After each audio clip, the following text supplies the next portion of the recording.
Good morning and welcome to the town of Braintree's Memorial Day service at Blue Hill Cemetery. At this time, we will be hearing from the South Middle School Chorus, My Country 'Tis of Thee, by director Amy Olette. My country 'tis of thee, sweet land of liberty, of thee I sing. Land where my fathers died, land of the pilgrim's pride, from every mountainside, let freedom reign.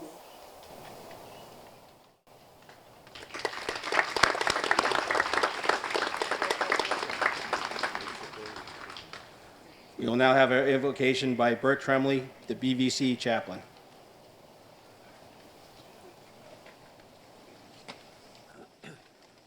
Uncover. Heavenly Father, in thy hands are souls of the living and the dead. Remember, O God, we pray thee, the souls of our departed comrades, and conduct them into the place that thou hast prepared for them in thy heavenly kingdom. Bestow thy blessing and extend their healing power to those of our comrades who are still suffering from the tragedy of war. Lift up the hearts of those burdened with sorrow. Unto thy name be all honor and glory forever. Amen. Cover.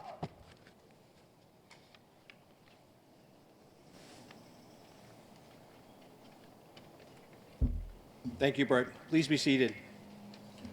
I would like to thank you for joining us today to honor our fallen. Please take a moment to look across the cemetery at the flags that mark the graves of the veterans. They are our heroes who answered the call when the country needed them. Their sacrifices made it possible for us to live in this great nation. I would like to take a moment to thank the Recreation Department, the DPW, and the Facilities Department for helping me prepare for today's ceremony. A special thanks to Mary Fitzgerald, who has been a great help to me in my everyday duties as well as caring for our Braintree veterans. And I would like to thank Jerry Ridge and his staff for preparing this Blue Hill Cemetery for our celebration every year, in particular, the Garden of Honor. At this time, I would like now to call upon the leader of our community, Mayor Charles Kokoris.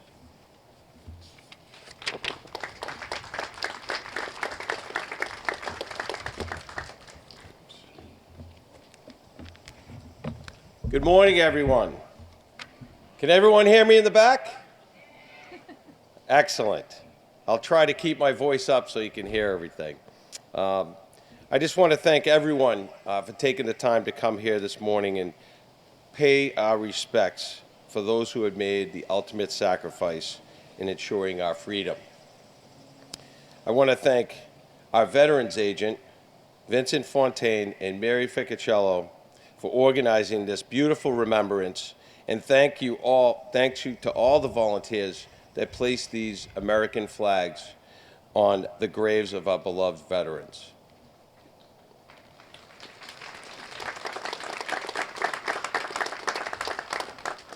I want to start by acknowledging some distinguished guests. First of all, I want to thank every veteran and their family for their service. Thank you to all of our veterans.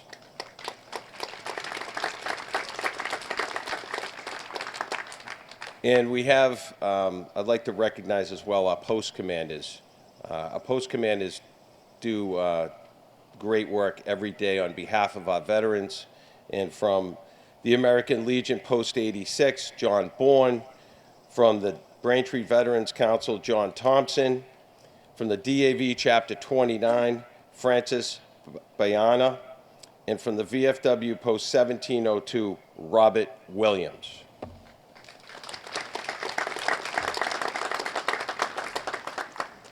I'd also like to recognize our elected officials, Congressman Stephen Lynch, who's always fighting for our veterans, as well as Senator John Keenan, Senator Walter Timilty, Representative Mark Cusack, Council President Meredith Barrica, and members of the Town Council, School Committee Chair Lisa Fiss-Heger, and the members of the School Committee.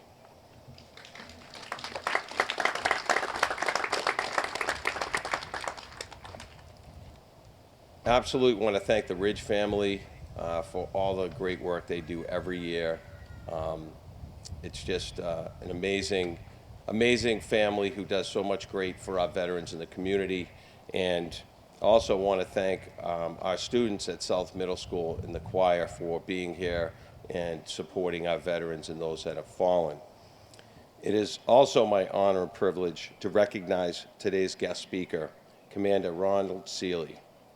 Commander Healey is currently assigned as the Senior Coast Guard Officer and Planning Officer for the U.S. Navy Maritime Expeditionary Security Squadron 8 in Newport, Rhode Island. In his position, he leads the operational planning and training exercises to support the squadron's worldwide maritime security operations mission. He is also Chief Counsel for U.S. Immigration and Customs Enforcement at the Office of the Principal Legal Advisor in the Boston Field Office. Commander Healey, a native of Braintree, where he currently resides with his wife, Raquel, and 3 children. We are incredibly fortunate to have such an outstanding individual among us as he devotes himself to serving our nation and community selflessly. I would also like to take a moment to recognize the Frasier family. Carol, who is off to my left here, Kippenhan. The Frasier family is a very special family to Braintree. And the Frasier family, whose members Robert, William, John, Joseph, and Pauline were all lifetime residents of Braintree who served during World War II. Growing up in East Braintree during the Great Depression, the Frasier siblings were raised by their parents, Henry and Hazel, who instilled in them qualities of strength, patriotism, independence, and protectiveness towards one another. When war broke out, the Frasiers were like many other young Americans. They were eager to contribute to their country's cause, and the 5 eldest Frasiers made the decision to enlist in our armed forces. On the home front, Hazel and her 3 youngest daughters, Barbara, Helen, and Rita, proudly hung the white banner with 5 blue stars in the window on Factory Hill, signifying they were 5 members of the immediate family serving in the armed forces. Unfortunately, tragedy struck the Frasier family because of the war, and one of those stars turned gold.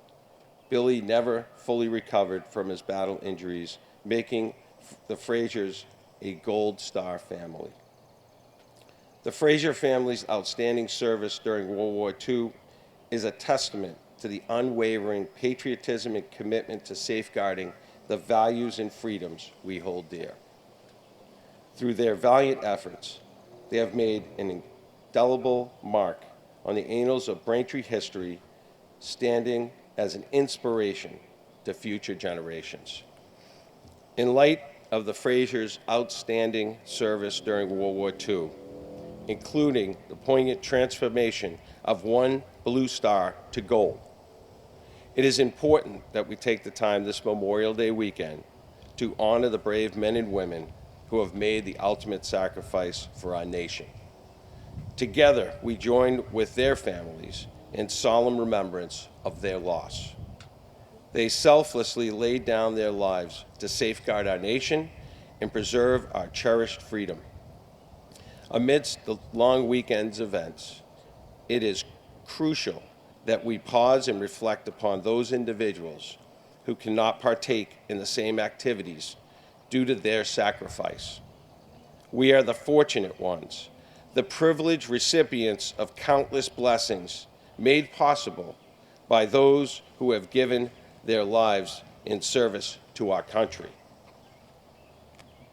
Throughout the history of our nation, We have consistently relied on our troops to defend the greatness of our country in times of war. American soldiers stand apart from their counterparts in any other nation. They embody an unwavering devotion, unyielding determination, and unmatched dedication, making them the epitome of military excellence worldwide. The exceptional character of the American soldier is shaped and defined by their profound commitment to preserving our cherished freedom. Our nation's unparalleled liberties are unique, as no other country can emulate the breadth and depth of our freedom. The truth is reinforced by the selfless willingness of American soldiers to defend our freedom with their own lives. So as today we honor the memory of our fallen heroes, let us recognize that freedom comes at a price. It is a price paid by those who have stood tall in defense of our nation. Our gathering here today serves as a reminder that their sacrifices must never be forgotten. We owe it to them and to future generations to remember their bravery, their valor, and their unwavering dedication to our great country. As we honor their memory, let us also recommit ourselves to upholding the ideals they fought for: freedom, justice, and equality. May we never forget the price that has been paid for our freedom, and may we always strive to be worthy of the sacrifices made on our behalf. Typically, we have our great congressman here to speak at this point, and currently he is fighting to make sure that Social Security remains in place and veteran services remains in place, and many other programs. He has had an unwavering commitment to our veterans and has traveled abroad many, many times. And I just want to thank him for everything that he does for our community, our state, and our country. And he did ask me to, address everyone and make sure they know how much this particular ceremony means to him. And on behalf of the congressman, I just want to thank everyone for being here as well. May God bless the town of Braintree, the Commonwealth of Massachusetts, and the United States of America. Thank you.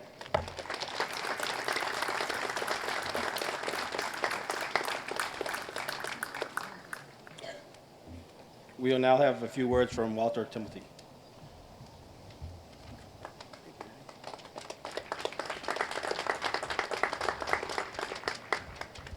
Thank you, Vinny.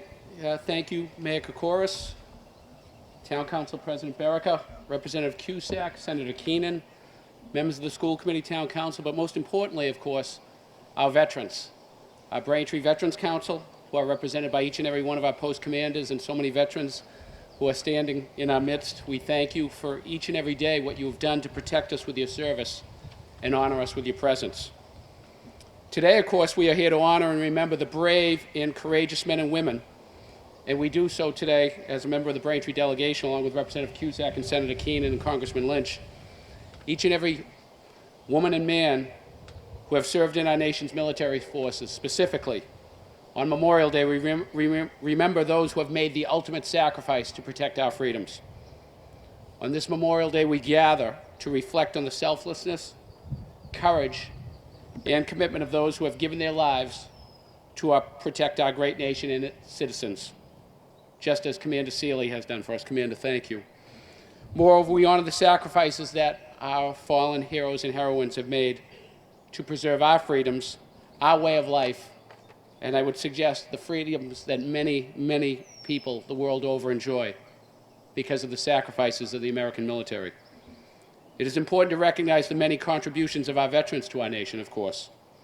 From the Revolutionary War to the present day, our veterans and our fallen heroes and heroines have fought and died to protect us all. For that, we are tremendously grateful. Demonstrating courage and fortitude in the face of danger, Our brave heroes and heroines have served with distinction and fidelity. We owe a tremendous debt of gratitude, a debt of gratitude that we can never repay, to those that have made the ultimate sacrifice in defense of our great nation. We must continue to remember and honor their sacrifices and acknowledge the immense contributions that our fallen heroes and heroines have made to our country. On this day, we remember those who have given their lives in service to our country. We remember their courage and bravery, and we thank them and their families, our Gold Star families, some of whom are here with us today, and thank you for their dedication. As I just alluded to a moment ago, today we thank our Gold Star families for their sacrifices and for supporting our veterans and their loved ones, who we will honor forever in perpetuity. Let us take a moment now to thank our Gold Star families for the sacrifice, the immense sacrifices of their loved ones, not just today, but each and every day. Thank our Gold Star families, and of course, God bless our fallen heroes and heroines from the most magnificent armed forces the world has ever seen, the United States Armed Forces. It is fitting that we here in Braintree are here at this cemetery today to honor our fallen heroes and heroines from the United States military. And we thank the Ridge family for what they do to honor our fallen heroes and heroines and our veterans each and every day at this magnificent cemetery. God bless this town of Braintree. God bless our veterans. God bless our Gold Star families. We will never forget our fallen heroes and heroines for the ultimate sacrifice they have made to preserve this wonderful nation of ours. Thank you.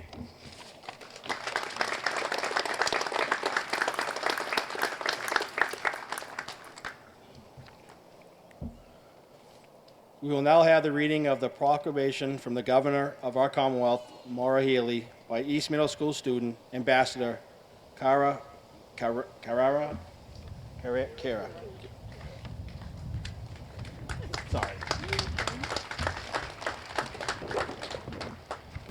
The Commonwealth of Massachusetts, a proclamation.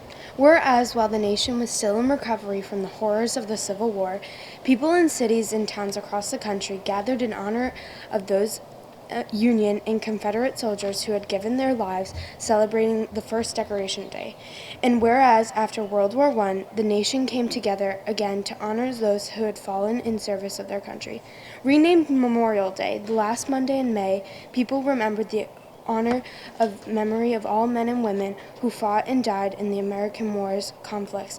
And whereas, although our country history, thousands of Massachusetts citizens had fought in wars and conflicts to defend the safety and way of life, and whereas their legacy and patriotism, dedication to the country's inspiration to all Americans, and whereas it is appropriate that all Massachusetts citizens remembered the bravery of those who gave their lives so the sacrifice serve as a reminder of the cost of freedom. Now therefore, I, Maura Healey, the Governor of the Commonwealth of Massachusetts, do hereby proclaim May 29th, 2023 to be Memorial Day, and urge all citizens of the Commonwealth to take cognizance of this event and participate fittingly its observance.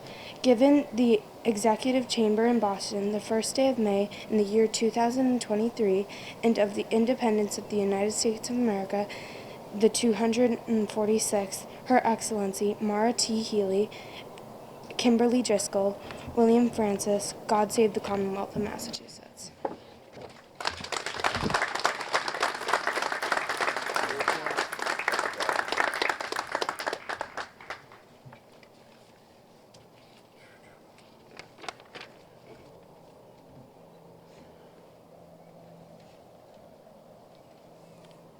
I would like now to call upon the past commander of the Braintree Veteran Council, past commander of American Legion Post 86, Alfred Varraso, to deliver General Logan's General Order of May 5th, 1868.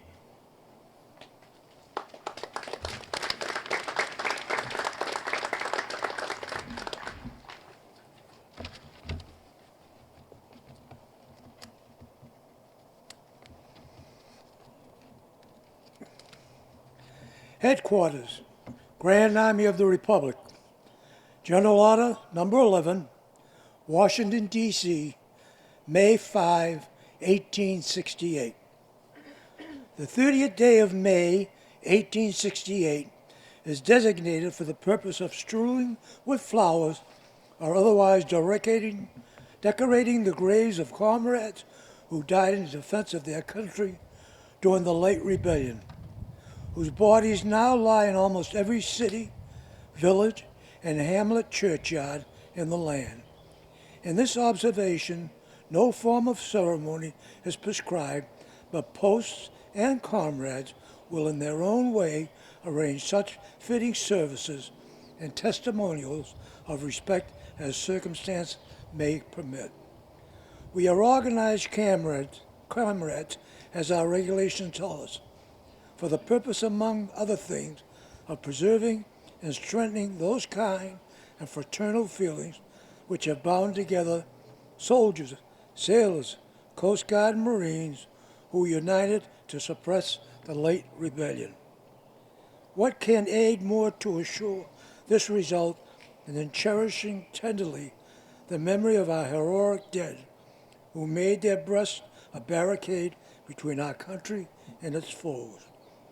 Their soldiers live with the reveille of freedom to erase chains and their death the tattoo of rebellious tyranny in arms. We should guard their graves with sacrificed vigilance. All that consecrated wealth and taste of a nation can add their adornment and security, but a fitting tribute to the memory of her slain defenders.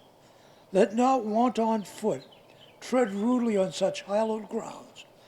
Let pleasant paths invite the coming and going of reverent visitors and fond mourners. Let not vandalism of avarice or neglect, no ravages of time testify to the presence or to the coming generation that we have forgotten as a people the cost of freedom and undivided republic. If another eyes grow dull, other hands slack, other hearts cold in the solemn trust, ours shall keep it well as long as the light and the warmth of life remain to us. Let us then, at time-appointed gathering around the sacred remains and garlands of passionless mounds above them with the choicest flowers of springtime, let us raise above them the dear old flag they saved from dishonest. Let us in the solemn presence renew our pledges to aid and assist those whom that have left among us sacred charge upon a nation's gratitude, the soldiers, sailors, widows, and orphans. It is the purpose of the Commander-in-Chief to inaugurate this observance with the hope that it will be kept up from year to year. While a survivor of the war remains to honor the memory of his departed comrades, he earnestly desires the public press to lend its freely aid and bring into notice of comrades in all parts of the country in time for stimulus compliance therewith. Department commanders use effort to make this order effective. By order of John A. Logan, Commander-in-Chief, N.P. Chipman, Attorney General, and official William T. Collins, AAG. Thank you.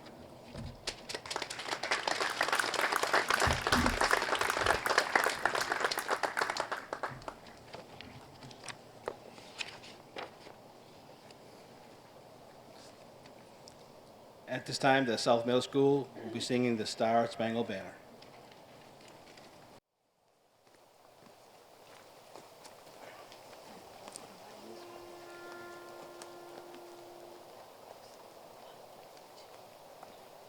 Oh, say, can you see by the dawn's early light what so proudly we hailed at the twilight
Please be seated. We now will be conducting our memorial service to our fallen comrades. Now I would like to call upon the commanders of our service organizations to conduct our memorial service. Led by the post commanders, they will read the names of the members who have recently passed.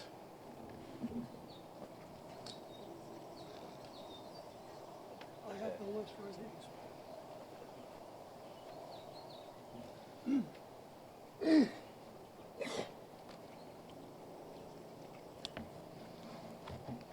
I would like to read the list of those who passed in the American Legion 22 and 23.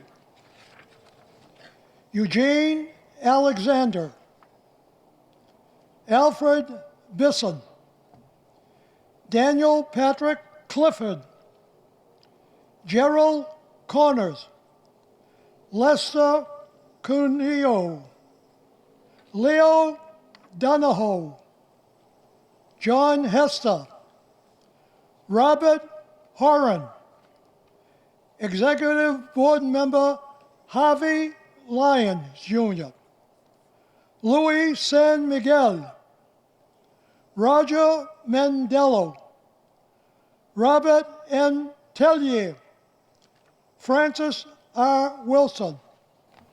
May they rest in peace. Amen.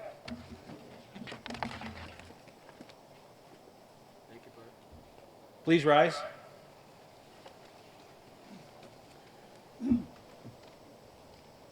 The salute from the 9th Massachusetts Regiment of the Continental Line.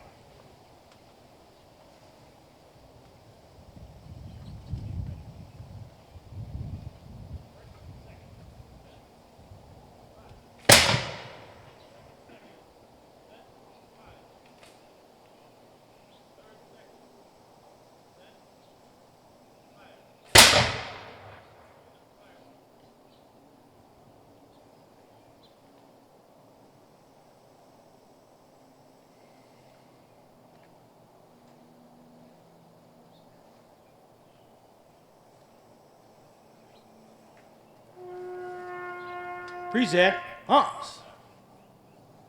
Go ahead.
Please be seated.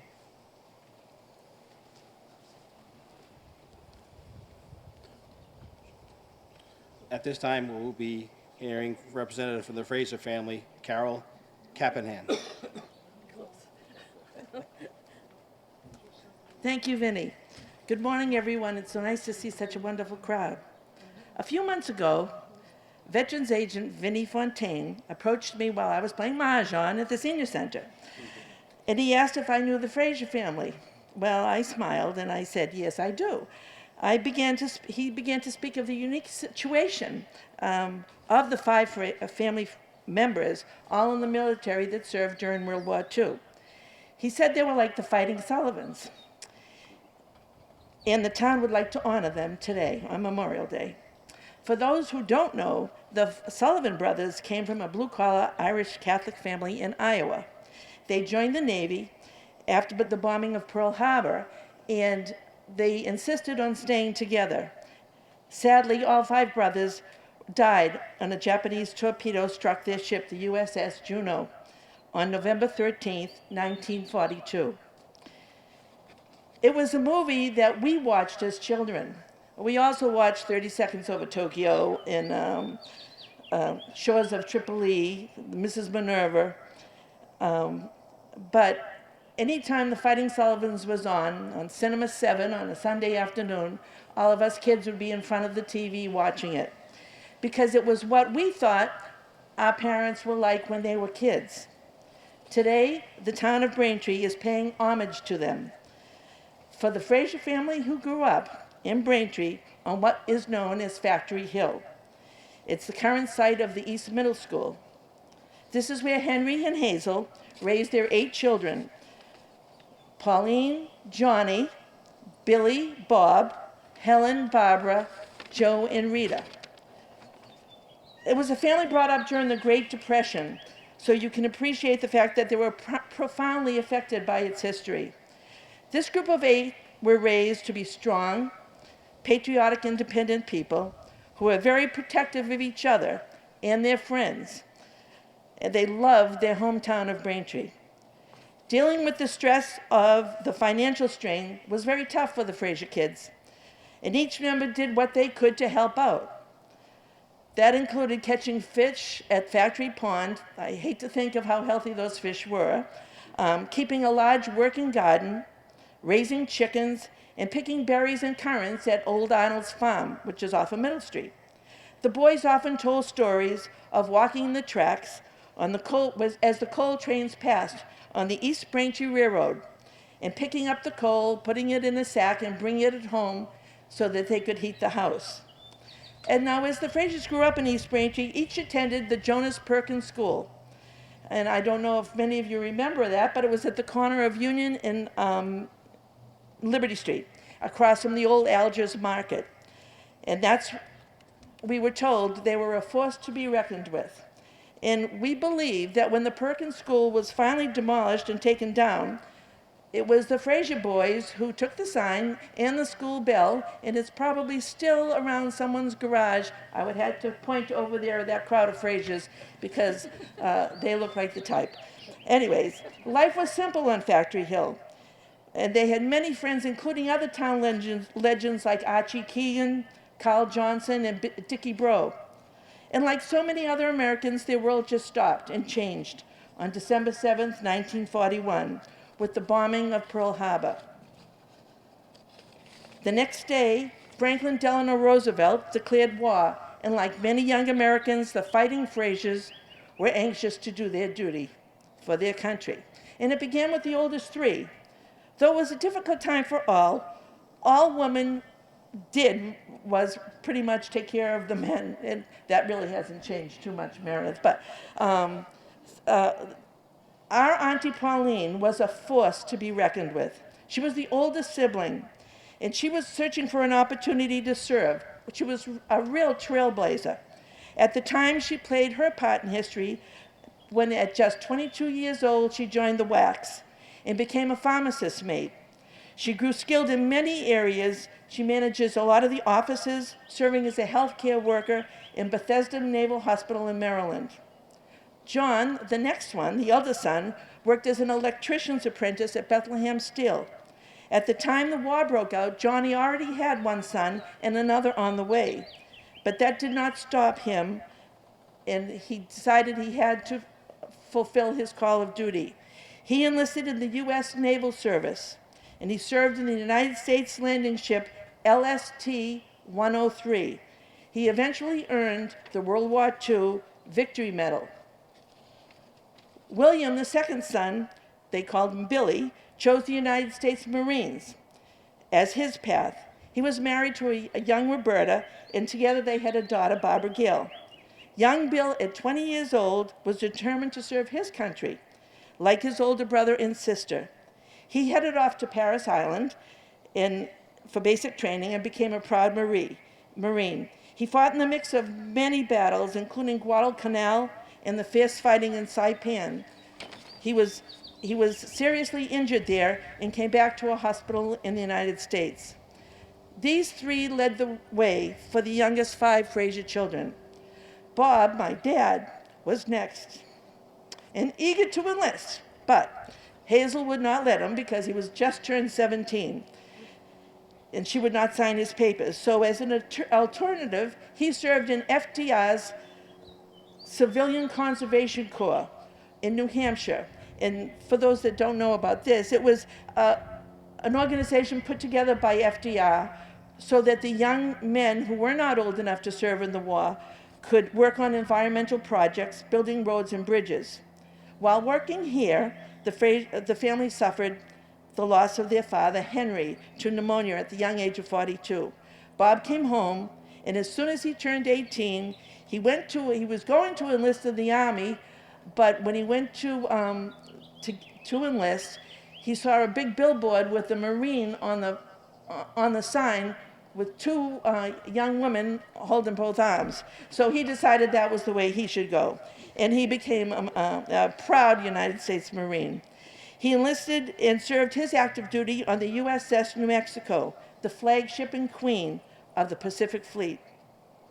He served as an artillery crewman and guard patrolman in the Marshall and Mariana Islands, Guam, Guadalcanal, and Saipan. Now, Joseph was still at home, but as soon as he turned 18, he did not want to be outdone by his older siblings. So as the war was slowing down, but he still signed up, and he used his expert skills as a carpenter, he was assigned to the construction battalions known as the Seabees. Joe was earmarked to serve in Newfoundland, Canada, building dry docks and bridges. These Seabees also helped construct a huge naval air base and surface ships which were set forth to protect the many Allied convoys sailing from the western sector of the North Atlantic. Back on the home front, as Mayor Kokoris told you, Hazel and her 3 young daughters, Barbara, Rita, and Helen, hung the white banner with the 5 bright blue stars, signifying there were 5 members of the immediate family serving in the armed forces. These were the Fighting Frasiers. Sadly, one of the stars turned gold as the Frasier family was struck with tragedy, and Billy never recovered from his injuries that he received in Saipan. So now the Frasier family became a Gold Star family. Billy is laid to rest right over there beside his brother John. His wife Roberta and daughter Barbara, mother Hazel, and the 7 remaining Frasiers became part of the honored and unique group who suffered the loss of a loved one who died in service to our nation. Together, they are a vital part of the country's history and military community. Now, every Frasier family remembers the handsome picture of Billy that sat on my grandmother's mantle with the gold star in the corner. And so many times we'd go to the town hall and would look at the World War II memorial and search for his name. And it gave us such a feeling of pride for each of us knowing that he gave his country so that we could continue to live. While the Frasier family never reached the celebrity of the Fighting Sullivans, who lost all 5 sons, the 4 returning Frasiers lived and proudly raised their families in Braintree. Following the war, each served Braintree in other ways. Pauline was an active mother who continued to work at the East Braintree Finishing Company, which was affectionately known as the Bleachery, and her and her husband, Frank Julian, raised 4 children on Willow Street in Braintree. John became a very skilled electrician, and he and his wife, Lee, had 7 children. John named his 4th son Billy, in memory of his brother. Together, they grew up on Franklin Street, and he served the town as the Braintree wiring inspector for many, many years. This past year, John's son Ronald passed away. He was a proud member of the United States Air Force. Joe, a gifted carpenter, raised his 4 children with his wife Pat on Marshall Street, and he also served as the town's building inspector.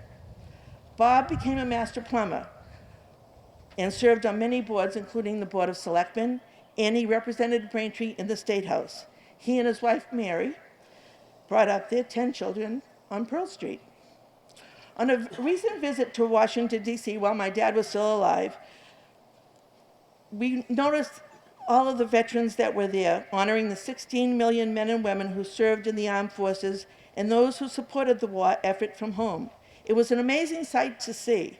So many veterans sitting there talking to other veterans who they did not know but shared similar experiences. The Frasiers never spoke about their service to the country. They were very, very quiet about it. But on occasion, we would hear they'd be talking to friends from the Legion or the VFW, and that was the only remembrance that any of us really had of when they served. Each of them were active members of the American Legion Post 86, the DAV, and the Veterans of Foreign War, in addition to many other benevolent organizations in the town, including the Rotary Club, South Braintree Board of Trade, and the Knights of Columbus. They're a proud family, and still are. And they instilled in their own children the importance of civic duty. Many of the children have served proudly in the military, become active members in their own communities with the goal to be good citizens and give back to our home towns through service. This past year, our Auntie Barbara, the lone surviving sibling of the fighting Frasiers, passed away. But the legend of the proud members of our country's greatest generation will live on forever in the minds of their children and their children's children. Thank you.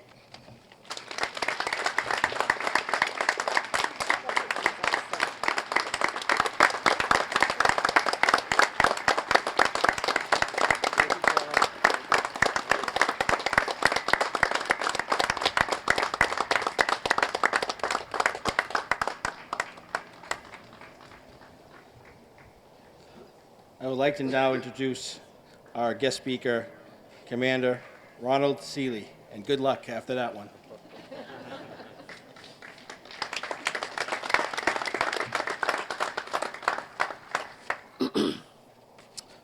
Good morning, Mayor Kokoris, and to the other distinguished guests here this morning. Good morning to all the veterans here in attendance today, family members of living veterans, but a special good morning to the family members of those veterans who have passed away. I'd like to first start out by thanking the Veterans Officer, Mr. Fountaine, for asking me to participate in today's Memorial Day ceremony. It's quite an honor. I have to admit that I was at first a little hesitant when I was asked if I could speak at today's ceremony. I questioned what I could possibly have to offer that would be meaningful on Memorial Day for a ceremony such as this.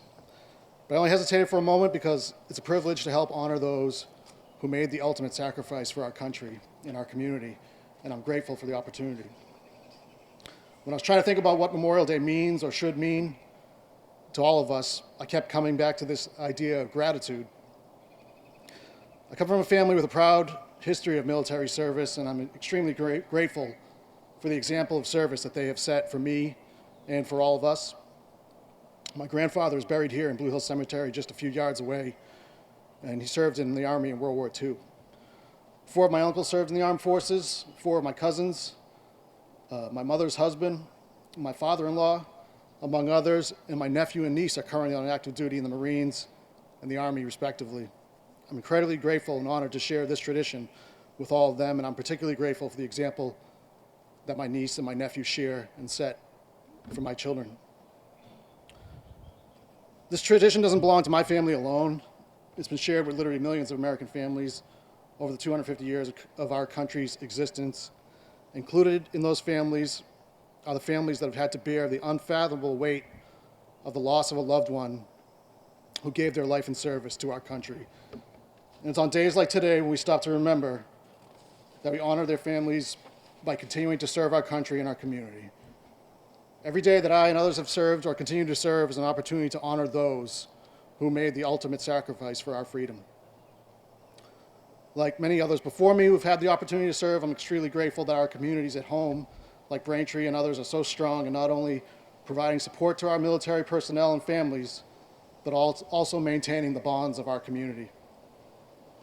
I've been overseas and in faraway places where after a long day, you may ask yourself, what am I doing here? How did I get here? Why am I here? And you can't help but compare where you are at that moment with home and be so grateful to live here in the United States where I'm sure and I'm confident that my children and their children will have the opportunity like no other place in the world. The foundation of that opportunity and potential they will have is set right here and in similar places and ceremonies around our country happening right now, today. Traditions like this ceremony today not only honor those who have sacrificed, but they strengthen the bonds of our community that make the sacrifices many have made worth it. It's become so easy in this day and age of Twitter, Facebook, and news on the television to accept a cynical view of the world, but here in gatherings like this, we're building the bonds of what really matters in our community.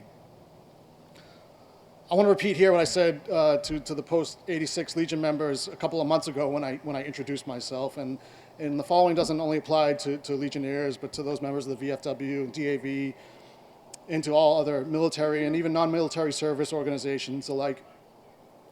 For those that are veterans, I thank you for your military service, but I especially thank you, and I'm grateful for your continued service to our community through your organizations. Your presence, your perseverance, and your selfless service to better our community reflects an enduring honor on all of us, and especially reflects honor upon those who died in service to our country. There's a great quote that patriotism is not a short, frenzied outburst of emotion, but the tranquil and steady dedication of a lifetime. We all owe you a debt of gratitude for your embodiment of this. Your service and patriotism is truly a part of what makes this country great. I'd be remiss if I didn't take this opportunity this morning to at least mention for a brief moment the military and veteran mental health and suicide prevention. A close friend of mine that retired less than a year ago after an honorable and distinguished career in the Coast Guard passed away in November under circumstances that indicate it may have been suicide. Now, I had the privilege to serve in his honor guard for his memorial service at Massachusetts National Cemetery and present the flag to his wife. And it really was a privilege to be able to honor him on that day. But I can't help but think and actually hope that a small intervention by a loved one or even an acquaintance could have prevented his passing. And I say this because it's part of our duty in honoring those who have died in service to do what we can to help prevent suicide, particularly for our service members and veterans. Whatever the cause may be, we know that suicide rates for veterans is far higher than for non-veteran population. So if you know someone or you may be thinking about harming themselves, it's all part of our duty to help. And please know, if you have these suspicions about a loved one, you can ask them if they're having suicidal thoughts. Talking to them, it won't push them into harming themselves, and it may actually be a helpful first step in having them seek help. Encourage them to seek help and help them find it. If you're not sure what to do, you can call yourself or direct someone to the Suicide and Crisis Lifeline. All you need to do is dial 988 or contact any one of the many suicide prevention organizations that are available to veterans and non-veterans alike. Your small intervention at the right time could save a life. I want to again express my gratitude for the opportunity to speak and participate in this ceremony. It's really a privilege to pay tribute in an official way to those who have sacrificed their lives in service to our country. I trust and I hope that this community and those that will inherit this community from us will continue to pay proper tribute to them, not merely for the sake of tribute alone, but to continue strengthening the bonds that make this country and these communities within it the best places in the world. And I'll end this morning with an often quoted line from President Lincoln's Gettysburg Address, which was given in the aftermath of what was really an unimaginable sacrifice on behalf of the country at Gettysburg. He charged us all to continue to work to continue the work of building and strengthening our nation.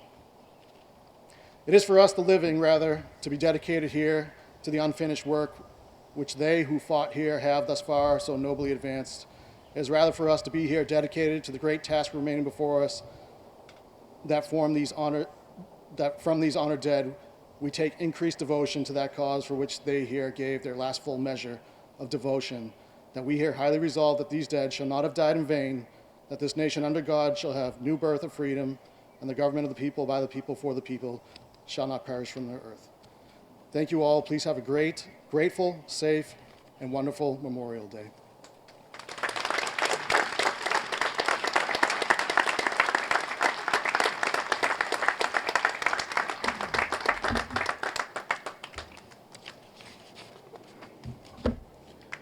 I had spent a couple of days writing things down of what I was going to say at the end, but a resident actually came up to me just before we started and asked me if I could read a letter.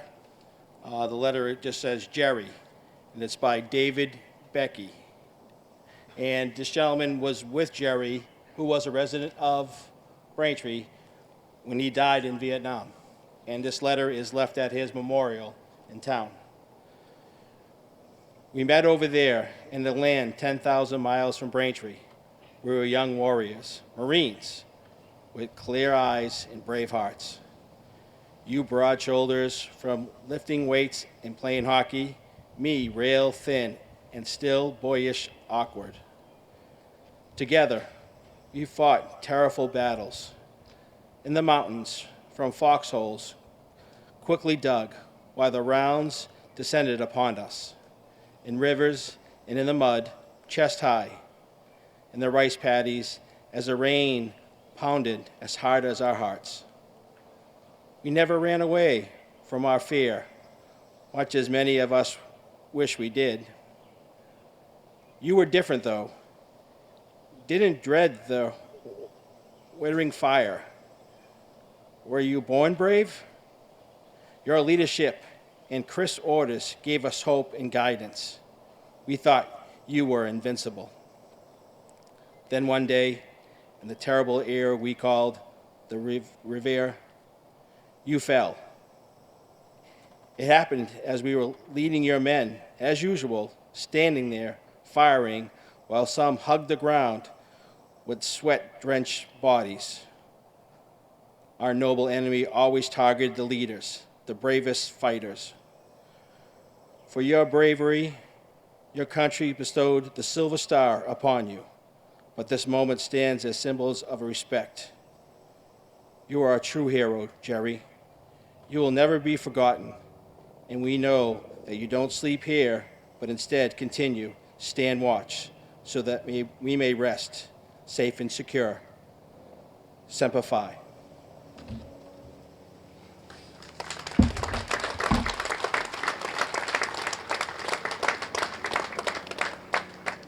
It's important that we remember those who gave their lives, and this is why we're here today. I just wanted to read a quote from Ronald Reagan.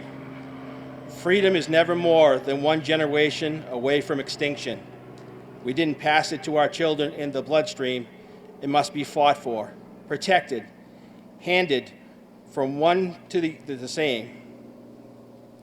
So this is important words to remember, that we fight for our freedom. It's not given, and it's important that we remember those who fought for it. In conclusion, I would like to thank those who assisted and partook in today's ceremony. Thank you, BCAM, for broadcasting this event.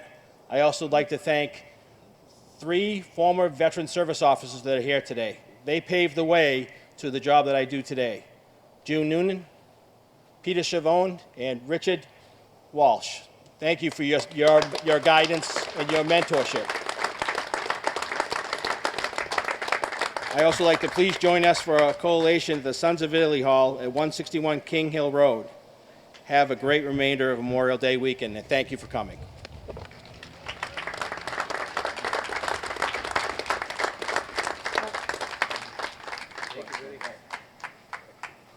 Sorry, I forgot. I got all excited by reading Jerry's poem. It really gets to me.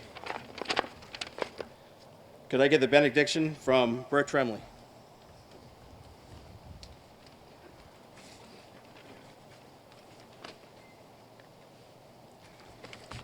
Uncover.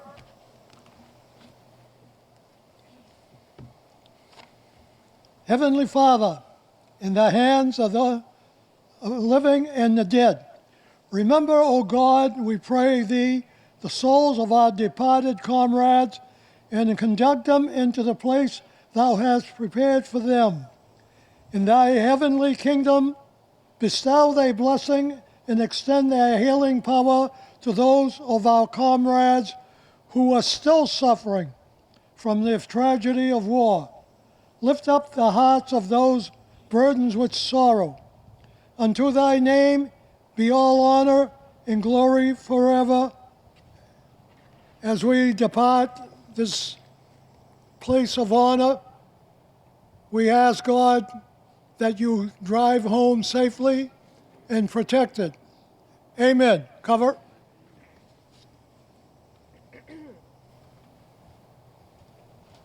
Thank you for coming. Have a great day. What about the sons of Abraham?